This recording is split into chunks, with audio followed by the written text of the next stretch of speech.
तो फ्रेंड्स, जैसे कि आज जो है 25 तारीख है, वो वीडियो में 25 तारीख है लेकिन वास्तव में ये नहीं है, ये वीडियो के लिए ही है। तो अभी करना क्या है कि जैसे मैंने ये 2-3 ऑपरेशन मैंने किए, इसमें मैंने बोन मील डाला, माइक्रोराइज़ा डाला और एक मास्टर फीड जो मेरी है या यूँ कहें कोई भी आपके पास फर्टिलाइज़र है 19-19 वो आपने दिया। इसके देने के बाद आप लगातार जो है 4-5 दिन 6 दिन जैसे मैंने बताया कि 18 से लेके 24 तक आपको सिर्फ मीडिया में पानी देना है। वो भी इतना देना है कि नीचे से ना ड्रेन हो, मीडिया में ही रहे और कम से कम पानी दीजिए। इतना दीजिए कि पौधे मॉइस्ट तो रहें लेकिन वो ऐसा भी ना हो कि ड्राई हो जाएं या ऐसा भी ना हो कि वो ओवर वाटर में चले जाएं। नहीं तो वो बहुत तेज़ी से फुटाव लेना स्टार्ट कर देंगे क्योंकि वो पौधे भूखे हैं। आप जैसे ही उसमें फीड डालेंगे वो तुरंत उठेंगे। तो हमें उठाना नहीं है, हमें बस इंतज़ार करना है कि 4-5 दिन 6 दिन हो जाएं। क्योंकि प्रूनिंग और ज़्यादा वेट करेंगे तो हो सकता है पत्तियां भी आनी स्टार्ट हो जाएं, लेकिन हमें इतना ज़्यादा वेट नहीं करना है। हमें प्रयास ये करना है कि ये काम जल्दी से जल्दी कंप्लीट हो जाए, क्योंकि फिर विंटर आ जाएगा, फिर आप प्रूनिंग करेंगे तो फिर सब गड़बड़ घोटाला हो जाएगा। फिर अभी करना क्या है, आपके पौधे कंडीशन में ऐसे पहुंच जाएंगे 4-5 दिन 6 दिन में कि अब आप इनको प्रूनिंग कर सकते हैं। ये बस वही है कि काम नहीं हुआ है तो उसकी प्रोसेस क्या है। अब आपको प्रूनिंग कैसे करनी है, देखिए प्रूनिंग सिखाने की कोई चीज़ नहीं है। हाँ, ये बता सकते हैं कि करना क्या होता है। प्रूनिंग का मतलब होता है फ्रेंड्स काट छाँट। जैसे कि ये पौधा आप देख रहे हैं, ये काफ़ी बड़ा है, इसमें कुछ पतली ब्रांचेस भी हैं, कुछ मोटी भी ब्रांचेस हैं। तो इनको कैसे काटना है, क्या प्रोसेस है वो देखते हैं। इसमें सबसे पहले ये ध्यान देना है कि आपको पौधे का स्ट्रक्चर कैसा बनाना है। क्या आपको पौधे को बड़ा रखना है या पौधे को छोटा रखना है। अगर छोटा रखना है तो थोड़ी ऐसी प्रूनिंग करेंगे कि पौधा छोटे रहे, गमले में, छोटे गमले में छोटा सा स्ट्रक्चर बने। लेकिन ऐसा भी आपको नहीं करना है कि बहुत ज़्यादा छोटा कर दिए 1-1 फीट पे, जैसे देसी गुलाब की कटिंग करते हैं, बिल्कुल जड़ के पास से, ट्रंक के पास से जो है 4-4 5-5 इंच पे कर देते हैं। क्योंकि ये देसी नहीं है, ये विदेशी है, तो इसमें थोड़ा सा हमें अलग कॉन्सेप्ट लगाना पड़ेगा। हम एक पौधे को एक्चुअल एक अपनी हाइट देते हैं, एक आइडियल हाइट देते हैं, ताकि पौधा वहाँ काटने के बाद डाईबैक भी ना करे और बहुत ज़्यादा ऊपर काटने की वजह से ऐसा भी ना हो कि उसमें मोटी ब्रांच का फुटाव ही ना हो। तो हम एक स्ट्रक्चर पे काटेंगे। और दूसरी सबसे ख़ास बात ये है कि जिस दिन प्रूनिंग करेंगे, जैसे आज 24 तारीख अगर है, आज हम प्रूनिंग कर रहे हैं, तो आज के दिन हमें सुबेरे पानी नहीं देना है। ये नहीं कि पानी डालने के बाद आप खूब बढ़िया से वाटरिंग कर दिए उसके बाद प्रूनिंग कर रहे हैं, ऐसा ना करिएगा। पहले प्रूनिंग कर लीजिएगा, शाम को हल्का सा सावरिंग, प्रूनिंग के बाद आप सावरिंग कर सकते हैं। 2-3 बार दिन में सावरिंग करिए, तब तक जब तक नए पत्तियां, नए फुटाव ना आ जाएं, ताकि नमी रहे ब्रांच पे और फुटाव होता रहे। तो हमें देखिए, अब मैं थोड़ा थोड़ा काट के दिखा देता हूँ। जैसे कि ये ब्रांच है, अब इसमें क्या है कि यहाँ से हम जो है इसको काट देंगे। और आपका सिकेटियर बहुत शार्प होना चाहिए। देखिए मैंने प्रून करने से पहले इस पर धार की है यहाँ पे, ताकि ये सही से कटे, शार्प कटे। नहीं तो होगा क्या कि आपकी धार अगर जंग लगी हुई है या फंगस है उसमें, तो ये आपका पूरा गुड़ गोबर कर देगा। जहाँ से काटेंगे वहाँ पे काला होगा, डाईबैक होगा और हो सकता है कि वो ब्रांच ही पूरी ख़त्म हो जाए। ये भी दूसरी चीज़ ये भी ध्यान देनी है, नए ब्रांचेज को बिल्कुल नहीं काटना। जैसे होता है ना कि कुछ पत्तियाँ निकल गई, कुछ ब्रांचेज निकल गए हैं, उनको अगर आप काटेंगे तो होगा क्या कि वो ग्रोथ ना लेके, सेकेंडरी ग्रोथ ना करा करके उसमें डाईबैक की स्थिति बनेगी। बहुत ध्यान दे के काटना है। तो ये काट दिया मैंने। फिर हम जो है इसको यहाँ से काटेंगे क्योंकि इसमें ब्रांचेज हैं। अब जैसे ये एक नई ब्रांच है तो इसको हम सिर्फ फ्लावर को ख़त्म करेंगे, क्योंकि इसमें जो है फ्लावर ख़त्म करेंगे और पत्तियाँ ख़त्म करेंगे। कारण यही जो मैंने अभी बताया है कि डाईबैक की समस्या उत्पन्न हो जाएगी। और चूँकि ये हम थोड़ा लेट चल रहे हैं, प्रूनिंग हमने लेट करी है, तो स्वाभाविक है कि उसमें ब्रांचेज, पत्तियाँ, फ्लावर सब आएंगे। तो हमें ये चीज़ ध्यान देना है। अब जैसे ये एक है कि ब्लाइंड सूट जैसी ब्रांच है, तो इसको यहीं से काट देंगे। अब ऊपर काटने की बात आई तो पहले हम नीचे एक बार साफ़ कर लेते हैं। अब ये भी एक फ्लावर का है तो इस पर भी पत्तियां जो है ऐसे हटा देते हैं। देखिए ये ब्रांच है, तो ऐसे जगह से काटेंगे जहाँ से एक अच्छी हेल्दी नोट्स जो है मिल जाए। ये पतली ब्रांचेस काट देंगे, यहाँ से ये काट देंगे ताकि एक हेल्दी ब्रांच मिल जाए। यहाँ से इसे काट देंगे, इसे काट देंगे ताकि एक हेल्दी ब्रांच मिले। तो ये हमें ध्यान दे के अपने बुद्धि स्तर से जो है हमें इसको देखना है कि कौन सी ब्रांच काटने से हमें प्रॉफिट हो सकता है। क्योंकि अगर मान लीजिए ये यहाँ पे 2 ब्रांचेज हैं, अगर मैं यहाँ से काट दूंगा तो ये ऊपर भी तो मोटी ब्रांच है, हो सकता है मेरे पौधे को और बेहतर स्ट्रक्चर मिल पाए। तो हम कोशिश करेंगे कि इनके ऊपर की जो ब्रांचेज हैं उनको कैसे काटी जाएँ। अब जैसे मैं थोड़ा सा जूम करके मैं आपको दिखाऊँगा, यहाँ पे आप देख रहे हैं कि ये जो ब्रांच है यहाँ पे, इसमें फुटाव वगैरह होना स्टार्ट हो गया है, बल्कि ऊपर तक फुटा हुआ है। ये देखिए आप, ऊपर तक फुटा हुआ है। तो मैं कोशिश करूँगा कि इनको यहाँ से काटूँ जहाँ से इनकी ब्रांचेज मल्टीप्लाई हुई हैं। ये यहाँ से इसको काटूँगा, क्योंकि ये ब्रांच जो है थोड़ी सी ख़राब भी थी यहाँ पे।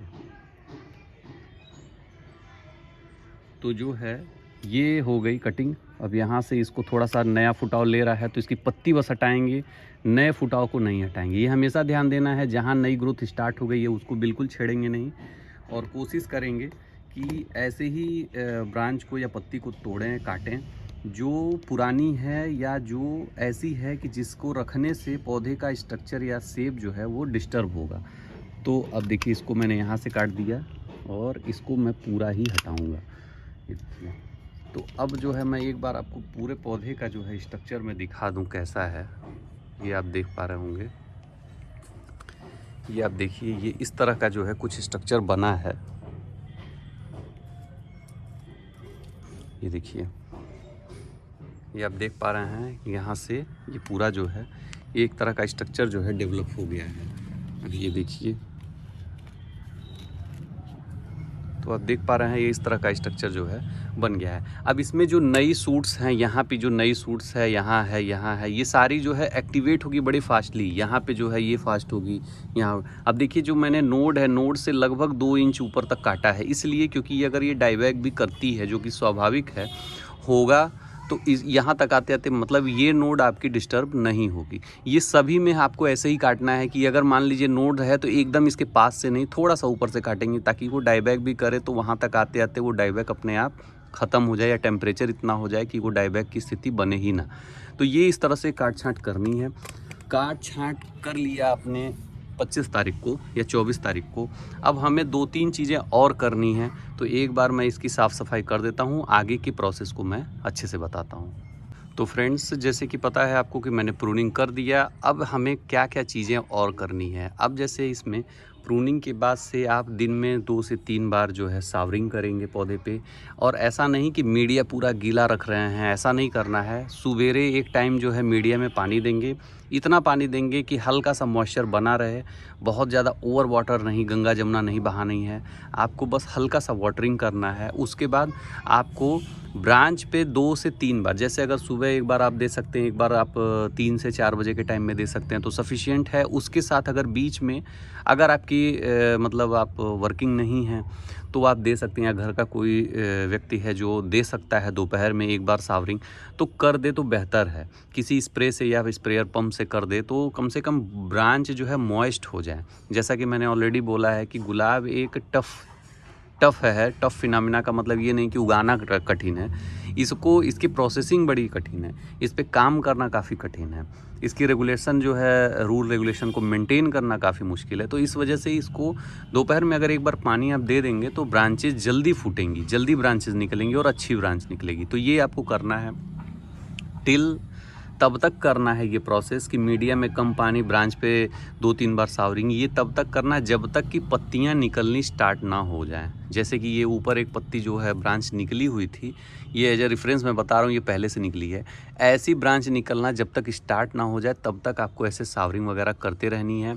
दूसरा चीज़, हर 4 दिन पे आपको एक अच्छा सा माइटीसाइड, जो माइट्स की दवा होती है, जैसे एक्सोडस है या आपके पास जो भी दवाइयाँ हैं, मैं किसी का नाम या प्रमोशन नहीं कर रहा हूँ कि आपको यही लेना है, जो भी माइट्स की दवाई आपकी नज़र में बेस्ट हो, क्योंकि जो रोज़ उगा रहा है उसको माइट्स तो आएगा ही आएगा, 100% आएगा, माइट्स की समस्या उसको मिलेगी। तो वो दवाइयाँ खुद ढूंढे।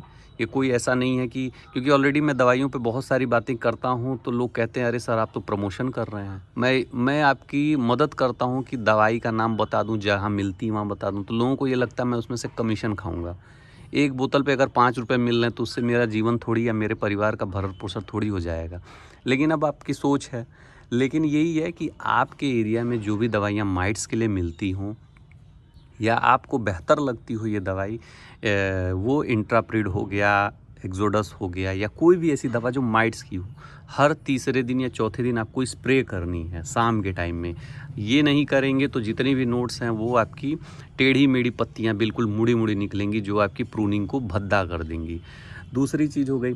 तीसरी चीज़ ये है कि फीडिंग कब से स्टार्ट करें। जो सबसे इम्पॉर्टेंट चीज़ है कि प्रूनिंग करने के बाद फीडिंग कब से स्टार्ट करें। तो मेरे कहने का मतलब है कि फीडिंग कब दी जाती है, ये सबसे पहले जाननी ज़रूरी है। जैसे मान लीजिए पौधे में कोई पत्ती नहीं है, पत्ती नहीं है तो आप उसको कितना भी खाना दे दें, वो खाना देने का मतलब ये नहीं है कि वो खाएगा ही। पत्तियां ही खाना बनाती हैं, भोजन बनाती हैं, प्रकाश संश्लेषण की क्रिया होती है, फोटोसिंथेसिस होता है, जो रूट से फूड को लेती है और पत्तियों से उसका भोजन बना के पत्तियों के ब्रांचेज में, फ्लावर में वो प्रोड्यूस करती हैं, वो भेजती हैं।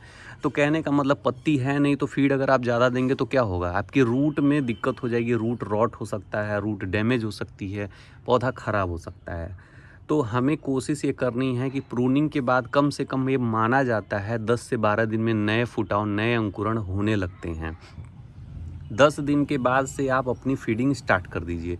10 दिन के बाद मतलब होगा जैसे आपने 25 को प्रूनिंग करी है, 24 को प्रूनिंग करी, तो 4 तारीख या 5 तारीख से आप अपनी फीडिंग स्टार्ट कर दीजिए। फीडिंग कैसे स्टार्ट करनी है, जैसे एक व्यक्ति एक अनशन पे अगर बैठा हुआ है 10 दिन, 20 दिन, 25 दिन से, तो अनशन के बाद उसको डायरेक्ट मटर पनीर की सब्जी नहीं खिलाई जाती, उसको जूस पिलाया जाता है, ताकि उसकी जो आंतें जो चिपक गई हैं या आंतों में जो एक श्रिंकेज आ गया है ज़्यादातर दिन उपवास रहने की वजह से, तो वही सेम प्लांट है कि पौधों के साथ पौधे भी उपवास कर रहे थे एक लंबे टाइम से, तो उनको अचानक से हम जो है इतना हार्ड केमिकल जो है उसको लगातार 1 ग्राम 2 ग्राम नहीं दे सकते हैं। तो हमें क्या करना है, हल्का फीड, जैसे कि कह सकते हैं कोई भी एक बेबी फीड या उन एनपीके है तो एनपीके का 0.5 ग्राम प्रति प्लांट के हिसाब से घोल के मीडिया में डालना स्टार्ट कर दीजिए। मिट्टी का पौधा है तो वीक में 1 बार, सिंडर में है तो वीक में 2 से 3 बार, 4 बार तक दे सकते हैं। तो ये काम आपको उस दिन से स्टार्ट कर देना है। फिर आप सप्ताह में एक शेड्यूल बना लीजिए 10 दिन के बाद से, कि हमको सप्ताह में 2 बार फर्टिलाइज़र देना है, 3 बार देना है। फर्टिलाइज़र का शेड्यूल, मेडिसिन का शेड्यूल, और एक स्प्रे, कोई भी स्प्रे, अगर माइक्रो न्यूट्रिएंट है तो माइक्रो न्यूट्रिएंट का ये कोई भी स्प्रे आप देते रहें। ये इतना करना है। और साथ ही साथ अगर जैसे आपने प्रूनिंग कर ली, प्रूनिंग के 5वें 6वें दिन से आप 05234 फर्टिलाइज़र नोट कर लीजिएगा। ये सारी चीज़ें मैं बता रहा हूँ, आप शायद नोट कर रहे हो, ऑलरेडी मैंने बोला है, पेन वगैरह लेके बैठिएगा। एनपीके 05234 का प्रूनिंग के 5वें दिन से कम 2 से 3 बार आपको फोलियर देना है, 2 ग्राम प्रति लीटर पानी में डाल के। तो ये 3 ही 4 प्रोसेस हैं प्रूनिंग के बाद जो हमें लगभग 15-20 दिन तक अप्लाई करने हैं। उसके बाद आप अपने ढर्रे पे चलते रहिए, कोई दिक्कत नहीं है। सप्ताह में 1 बार खाद दीजिए और 10 दिन पे 1 बार दवाई दीजिए, काम करेगा। लेकिन प्रूनिंग के बाद पौधे को कैसे उठाना है ये बड़ा इंपॉर्टेंट हो जाता है।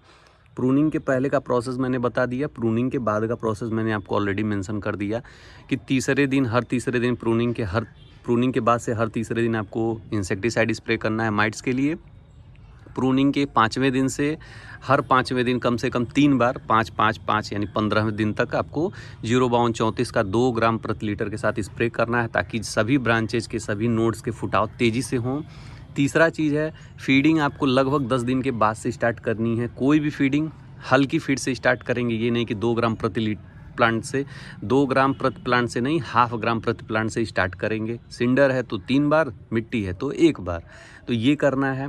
साथ ही साथ आप अगर सिंडर में गुलाब उगा रहे हैं तो प्रूनिंग के बाद हर तीसरे दिन से, प्रूनिंग के बाद मतलब 3 दिन 4 दिन पे, पहले 10 दिन में कम से कम 3-3 दिन के गैप पे आप एसिड ज़रूर दे दीजिएगा। क्योंकि होता क्या है कि जो बरसात हुई है या प्रूनिंग के पहले आपने क्या किया क्या नहीं किया, उससे आपकी मीडिया में थोड़ा सा एल्कलाइन गुण आ जाता है, टेम्परेचर, वेदर और बारिश वगैरह सब की वजह से। तो आपको क्या करना है, आपकी सूट्स हेल्दी निकले, आपकी जो ब्रांचेज हैं वो बिल्कुल लाल लाल निकले, पत्ती एकदम बिल्कुल लश ग्रीन हो, रेडिश हो, जो कि हेल्दी प्लांट्स की निशानी है, पीएच अच्छे की निशानी है। तो आपको जैसे आज आपने प्रूनिंग किया 25 तारीख को, तो 25 के बाद से 3-3 दिन के गैप पे कम से कम 3 बार तो आप इसमें 2 ml 10 लीटर पानी में एसिड डालिए। एसिड का मतलब वही बैटरी वाला H2SO4 घोलिए।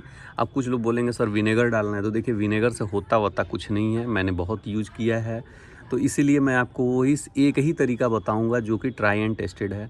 आप कुछ लोग कहेंगे सर 10 नींबू काट के डालना है, तो ये सब कोई इन सब चीज़ों में मत पड़िएगा। बैटरी का पानी ईजिली मिल जाता है, 2 ml 10 लीटर में डालेंगे तो कोई हार्मफुल इफ़ेक्ट भी नहीं डालेगा।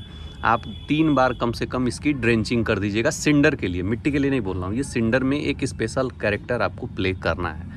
बस इतना कर लीजिए। 10 से 15 दिन ये जो थोड़े से टफ़ काम होते हैं, ताकि पौधा आपका उठ जाए। ये ना हो कि आपने कटिंग करी और सारे ब्लाइंड शूट हो गए, तो ये बिल्कुल आप ना करिए। जो प्रोसेस मैंने बताया, उम्मीद है आपने पेन पेपर पे नोट कर लिया होगा। इसके अलावा भी अगर कोई डाउट आपके रह जाते हैं तो कमेंट सेक्शन में क्वेश्चन जो है नंबर वाइज करके, जैसे क्वेश्चन नंबर 1 ये है, क्वेश्चन नंबर 2 ये है, तो इससे क्या होगा, मुझे आंसर देने में भी इजी होगा। कुछ लोग होते हैं कि क्वेश्चन पूछते हैं, मुझे समझ ही नहीं आता कि वो क्वेश्चन पूछ रहे हैं या मुझे बता रहे हैं, या क्या उनका खुद ही डाउटफुल है कि क्या पूछना है। तो ये इस तरह से अगर आप कोई भी क्वेश्चन रहे, क्योंकि देखिए एक वीडियो में 20 से 25 मिनट में और एक बड़े से टॉपिक को कवर करना काफ़ी मुश्किल होता है। लेकिन मुझे जहाँ तक मेरा दिमाग मेरा काम किया, मैंने कोशिश किया कि आपको वो सारी चीज़ें मैं डिलीवर कर पाऊँ। फिर भी बहुत सारी चीज़ें रह जाती हैं, मुझे ये भी पता है, क्योंकि मैं भी एक लर्नर ही हूँ, आप भी हैं। तो कुछ चीज़ें रह जाएंगी तो आप कमेंट सेक्शन में बड़े बाकायदा आप क्वेश्चन लिख लीजिएगा। मैं कोशिश करूँगा, या तो अपना व्हाट्सएप नंबर भी मेंशन कर दीजिएगा, अन्यथा मैं अपना डिस्क्रिप्शन में व्हाट्सएप नंबर दे दूँगा। क्योंकि ये क्रिटिकल टाइम है, इस समय पौधे को मरने से बचाना है। क्योंकि प्रूनिंग करेंगे, बहुत सारे लोगों का प्रूनिंग के बाद पौधा उठता ही नहीं है, क्योंकि वो सही प्रोसेस में काम नहीं किए हैं। प्रूनिंग के 5 दिन 6 दिन पहले ही एक छोटा सा काम है जिसको आपको करना है, ताकि पौधे के ऊपर रूट में इन्हांसिंग हो जाए। और उसके बाद प्रूनिंग के बाद जो 10 दिन है उसमें क्या करना है, तो ये मैंने आपको डिटेल में बता दिया। कुछ रह जाता है कमेंट सेक्शन में लिखिएगा। और एक क्वेश्चन और है जो मैं आपको मेंशन कर देता हूँ, कि जैसे कि जो मैंने प्रूनिंग के पहले जो 5 दिन पहले, जो 18 तारीख को या 19 तारीख को या 17 तारीख में 3 दिन में कोई भी काम आपको जो इसमें मैंने बताया, जैसे कि बोन मील है, माइकोराइजा है, या कोई एनपीके है, इसके अलावा इनका अल्टरनेट क्या है, तो मैं आपको बता दूं। जैसे कि अगर आपके पास बोन मील नहीं है, अगर आप यूज नहीं करना चाहते हैं, तो आप उसके जगह पे सिंगल सुपर फास्फेट आप उसके मीडिया में कम से कम 5 से 6 ग्राम आप डाल दीजिए, किनारे जैसे करके मैंने बताया, उसके जगह पे आप ये यूज कर लीजिए। और उसके अलावा अगर आप माइकोराइजा, जैसे मैंने बताया माइकोराइजा आप रखिए, माइकोराइजा आपको नहीं मिल पा रहा है, तो आप एक काम करिएगा कि आप उसके जगह पे, माइकोराइजा की जगह पे कोई भी रूट इन्हांसिंग चीज़ है, जैसे कि रोज़ फूड मिक्सचर मैंने ऑलरेडी बताया हुआ है, जो पिंटू शर्मा जी के यहाँ मिलता है, वो आप ले लीजिएगा, उसको भी थोड़ा सा डाल दीजिएगा। या वो भी नहीं है तो कोई भी एक ह्यूमिक एसिड का घोल बना करके एक बार ड्रेंचिंग कर दीजिएगा। कम से कम 1 से 2 बार ड्रेंचिंग करने से ये हो जाएगा कि आपके मीडिया में थोड़ा सा पावर जनरेट कर दिया, ताकि डोरमेंसी ब्रेक हो सके। जो आपका पौधा भूखा है महीनों से, उसमें थोड़ा सा पावर जनरेट हो सके, नई रूट्स का इन्हांसमेंट हो सके। क्योंकि इसमें प्रकृति आपकी मदद भी करेगी, ऊपर से आप थोड़ा सा फर्टिलाइज़र दे देंगे तो रूट जल्दी निकल जाएगी। रूट निकलेगी, एक रूट नीचे वाइट आएगी तो यहाँ पे लाल सूट जल्दी आ जाएगी, नई ब्रांच जल्दी आएगी। तो ये करना है। तीसरी चीज़ है, केमिकल का तो कोई अल्टरनेट मैं बताया नहीं। एनपीके 19-19 है तो 19-19 को ही यूज करना। ये नहीं कि आप 19 की जगह 18 कर सकते हैं या 20 कर सकते हैं, लेकिन अब ये नहीं कि आप कहें कि नहीं सर 10, 12, 20 क्यों नहीं यूज कर सकते हैं। पता नहीं क्या क्या कंपोजिशन अब तो मार्केट में आ गए हैं, हज़ारों कंपोजिशन है। तो एक ये प्रोसेस मैंने बताया। अब इसके अलावा अगर कोई भी और भी सुझाव क्वेश्चन रह जाते हैं तो ज़रूर लिखिएगा।